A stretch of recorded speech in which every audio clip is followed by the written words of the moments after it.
Tirupati commerce classes में आप सभी बच्चों का स्वागत है। आप लोगों ने देखा होगा अभी तक हम लोगों ने आर्थिक अनार्थिक क्रियाएं, व्यवसाय, रोजगार, पेशा, ये सारी चीज़ें बहुत डिटेल्स में अच्छे से पढ़ ली हैं।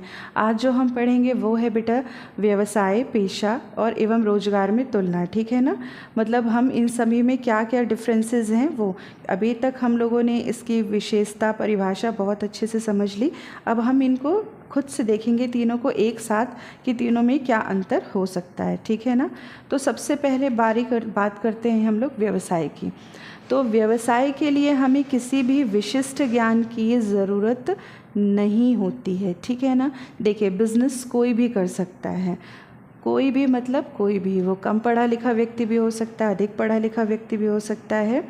तो बिज़नेस आप कोई भी व्यक्ति कर सकता है। लेकिन अब बारी आती है पेशे की। तो पेशे में हमको विशिष्ट ज्ञान का होना आवश्यक है। जैसे मैंने आपको पहले ही बताया था, पेशा कौन होता है, जैसे डॉक्टर हो गए, वकील हो गए, तो जो उनकी अपनी डिग्रियां हैं वो तो उनके पास होना ज़रूरी है। ठीक है, अब रोज़गार क्या है, तो रोज़गार में आप जहाँ पे भी, जिस भी जगह, जहाँ पे भी सेवा योजक द्वारा उसकी योग्यता और प्रशिक्षण की आवश्यकता होती है। आपको कोई नौकरी कब देगा, जब आप उस योग्य होंगे, तभी तो वो आपको नौकरी पे रखेगा। ठीक है ना। सेकंड है आपका स्थापना का तरीका। उद्यमी स्वयं निर्णय लेकर तथा वैज्ञानिक औपचारिकताएं पूरी करके व्यवसाय की स्थापना कर सकता है। यहाँ पर देखिए उद्यमी का मतलब क्या होता है, जो व्यवसायी है, जो बिजनेसमैन है, वो खुद स्वयं डिसाइड करेगा कि मुझे कब बिजनेस करना है, कब नहीं करना है, उसकी क्या क्या फॉर्मेलिटीज़ हैं। ठीक है ना, और पूंजी कहाँ से लेनी है, उसके पेपर वर्क क्या होंगे, मतलब जो उसकी स्थापना है वो स्थापना अपना स्वयं देखता है, सारी औपचारिकताएं स्वयं पूरी करता है। ठीक है। लेकिन पेशे के लिए क्या होता है, पेशा आपको उससे संबंधित जो संस्था या संघ होती है उससे प्रैक्टिस करने के लिए प्रमाण पत्र लेना आवश्यक होता है। देखिए जैसे मैंने आपको बताया था स्टार्टिंग में, जो सीए होते हैं, तो अगर कोई सीए है और उसको काम करना है, ठीक है ना, तो उसको किस चीज़ की ज़रूरत पड़ती है बताइए। उसको आपके institute of chartered accountant of India, उस संघ से प्रमाण पत्र लेने की आवश्यकता होती है कि भाई मैं सीए बन गया हूँ और अब मुझे प्रैक्टिस करनी है। अगर आप डॉक्टर बनेंगे तो आपको मेडिकल एसोसिएशन से, मतलब जो जिस विभाग का है उसको वैसे ही उस संघ या संस्था से आपको प्रमाण पत्र लेना पड़ता है। ठीक है ना। रोजगार में क्या होता है, आपको नियुक्ति पत्र मिलता है। जैसे मैंने आपको बताया था आजकल जब भी आप कहीं पे भी जाते हैं नौकरी के लिए, तो आपको अपॉइंटमेंट लेटर दिया जाता है। उसमें आपको सारी चीज़ें लिखी रहती हैं आपकी, कि आपका क्या कार्य दिवस रहेगा, पारिश्रमिक, कार्य के घंटे, अवकाश एक्सेट्रा, जितनी भी चीज़ें हैं सारी चीज़ें उसमें मेंशन होती हैं। इसके बाद आती है पूंजी का विनियोग, पूंजी विनियोग। तो व्यवसाय के अंदर आपको देखिए पूंजी तो लगानी ही पड़ेगी। बिना व्यवसाय के तो हम बिना पूंजी के व्यवसाय को स्टार्ट ही नहीं कर सकते। वो चाहे एकाकी व्यापारी हो, साझेदारी हो, कंपनी हो, कुछ भी हो, उसमें हमें जिस तरह का हमारा बिजनेस है उसके आकार के अनुसार हमें उसमें पूंजी लगानी पड़ती है। ठीक है। पेशे में हमको एक बहुत सीमित पूंजी की आवश्यकता होती है। कैसे, अगर डॉक्टर है तो उसे अपना क्लिनिक बनाना पड़ेगा, वन टाइम इन्वेस्टमेंट। ठीक है ना। अगर लॉयर है तो उसे अपना ऑफिस बनाना पड़ेगा, दैट्स इट। सीए है तो उसे अपना ऑफिस बनाना पड़ेगा, मतलब बहुत ही सीमित मात्रा में हमें आवश्यकता होती है। और रोजगार में हमें किसी भी पूंजी की आवश्यकता नहीं, क्योंकि हम तो किसी और के यहाँ कार्य करने जा रहे हैं। ठीक है ना। फिर उसके बाद आती है बारी आपके कार्य की प्रकृति। तो उपभोक्ताओं को वस्तु एवं सेवा प्रदान करने का प्रावधान होता है। बिजनेस में क्या होता है, आप अपने उपभोक्ताओं के हिसाब से किसी न किसी चीज़ का बिजनेस करते हैं। आप हो सकता है किसी चीज़ का प्रोडक्शन करें या फिर किसी तरह की सेवाएं उनको प्रदान करें। ठीक है ना। पेशेवर व्यक्ति अपनी विशिष्ट सेवा देता है। ठीक है, जैसे लॉयर है तो केस लड़ेगा, डॉक्टर है तो पेशेंट्स देखेगा। और रोजगार में हम क्या करते हैं, नियम या सेवा शर्तें जो होती हैं, जो हमारे अनुबंध में लिखी रहती हैं, उस हिसाब से हम कार्य करते हैं कि हमारी इतने दिन हमें कार्य करने आना है, ये एक्सेट्रा चीज़ें। एंड पांचवा है प्रतिफल। व्यवसाय में व्यवसाय को प्रतिफल के रूप में लाभ प्राप्त होता है। हमको प्रॉफिट एंड लॉस, जितना हम काम करेंगे उस हिसाब से हमको प्रॉफिट होगा, कभी कभी हानि भी हो सकती है। और जो पेशेवर व्यक्ति रहता है उसको अपने काम के बदले में क्या मिलती है, फीस मिलती है।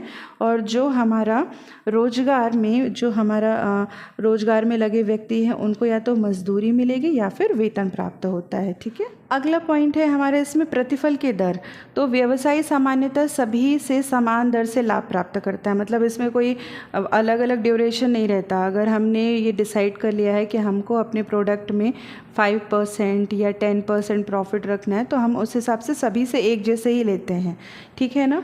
पेशेवर व्यक्ति में क्या होता है, हम देखते हैं कि किस व्यक्ति का किस तरह का केस है, मतलब हो सकता है किसी का बहुत डिफ़िकल्ट हो, तो भिन्न भिन्न व्यक्तियों से हम लोग भिन्न भिन्न राशियां प्रतिफल के रूप में लेते हैं। जिसका काम ज़्यादा लेंदी होगा, ज़्यादा कठिन होगा, उससे अधिक फीस ली जाएगी, ठीक है ना। और मजदूरी में जो हमारा वेतन निश्चित होता है ना, रोजगार में हमारी मजदूरी या वेतन निश्चित होता है, ठीक है। 7th है आचार संहिता। व्यापार में कोई भी आचार संहिता नहीं होती है, लेकिन हमारे पेशे में आचार संहिता होती है और हमको उसका पालन भी करना पड़ता है। जैसे मैंने अभी बताया, सीए लोग कहाँ से जुड़े रहते हैं, चार्टर्ड अकाउंटेंट संघ से जुड़े रहते हैं। जो आपके मेडिकल वाले रहते हैं वो मेडिकल से जुड़े रहते हैं, ठीक है। और जो आपके रोजगार में आपको नियोक्ता जो आप लोगों का व्यवहार का मानक निर्धारित करता है, आपको उसी पे काम करना है। अगर नियोक्ता ने बोला 6 घंटे कार्य करना है तो आपको 6 घंटे करने, 8 घंटे कहा तो 8 घंटे, मतलब जो भी वो रूल्स रेगुलेशन बनाएगा आपको उसी को फॉलो करना है, ठीक है। एंड 8वां है कुशलता का मापदंड।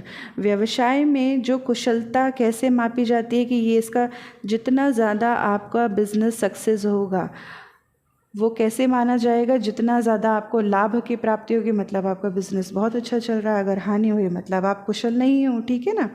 और जो पेशा होता है उसमें आपकी प्रसिद्धि, जैसे अपन कहते हैं ना कि फला डॉक्टर बहुत अच्छा है, फला वकील बहुत अच्छा है, तो जितना ज़्यादा उसकी गुडविल होगी उसके हिसाब से तय किया जाता है कि वो कितना कार्यकुशल है, ठीक है ना। रोजगार में जो सेवा योजक मतलब जो आपको नौकरी पे रख रहा है वो निर्धारित करेगा कि आप कितने कार्यकुशल हैं, ठीक है ना। अगला है फिर आपका जोखिम। जोखिम व्यवसाय में जोखिम का तत्व विद्यमान होता है, ये तो बहुत ज़्यादा रहता है। एक कहावत भी है, more risk and more profit. आप जितना ज़्यादा रिस्क लेंगे उतना ज़्यादा आप प्रॉफिट पाएंगे। इसमें अनिश्चितता और अनियमितता होती है, कभी भी कुछ भी हो सकता है, ठीक है ना। लेकिन पेशे में जो रहता है ना, जोखिम ना के बराबर होता है। क्यों होता है? क्योंकि ये तो आप अपना काम कर रहे हो, उसमें कहे कि जोखिम, आपका दिमाग लग रहा है सारा का सारा। रोजगार में भी कोई जोखिम नहीं होती है, क्योंकि आपको पता है कुछ भी हो आपको महीने के आखिरी में एक निश्चित वेतन तो प्राप्त होगा ही होगा, ठीक है ना। हस्तांतरण। अब इसके बाद है बिजनेस में कुछ औपचारिकताओं के साथ आप अपने काम को किसी और व्यक्ति को हस्तांतरित कर सकते हो। अगर मान लो आपकी तबीयत ख़राब है तो आप उस टाइम के लिए अपने भाई को बोल सकते हो कि जाके आप भाई शॉप या फिर आपका शोरूम है, आपका बिजनेस, वो हैंडल कर ले। लेकिन पेशे में हम किसी को हस्तांतरित नहीं कर सकते, क्योंकि हमको विशिष्ट ज्ञान की आवश्यकता होती है। जो व्यक्ति लॉ पढ़ा होगा वही तो वकील का काम कर पाएगा, जो डॉक्टर होगा। ऐसा तो नहीं कि डॉक्टर मान लो कहीं जा रहा है, वो किसी भी व्यक्ति को बोलेगा कि आप आ जाओ और आज आप पेशेंट्स देख लो, तो ऐसा पॉसिबल है, नहीं है। और इसी तरह रोजगार में भी आप अपनी जगह कभी किसी को नहीं भिजवा सकते। अगर आपकी नौकरी लगी है तो आपको ही कार्य करना है, ठीक है ना। तो आई होप सो मैंने बहुत अच्छे तरीके से आपको ये चीज़ें समझा दी हैं कि व्यवसाय, पेशा और रोज़गार में क्या अंतर होता है, ठीक है ना। तो अगर आपको ये वीडियो पसंद आई है तो आप चैनल को सब्सक्राइब करिए, लाइक करिए, शेयर करिए। Thank you.